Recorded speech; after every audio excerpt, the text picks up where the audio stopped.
διάλειμμα. Στείλε το τραγουδιστή στο πόδι σου.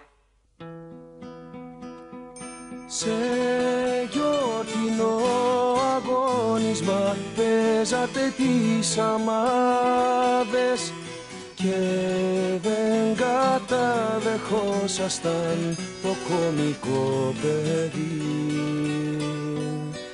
Μα τώρα στον αγώνα νικούνε οι καρβουνάδες που έχουν στη μεριά τους τον ίδιο τον ποιητή.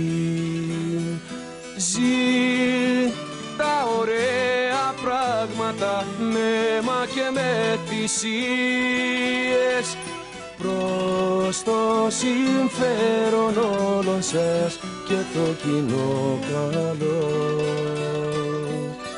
Δεν θα σας πει πενέματα, δεν ξέρει κολακίες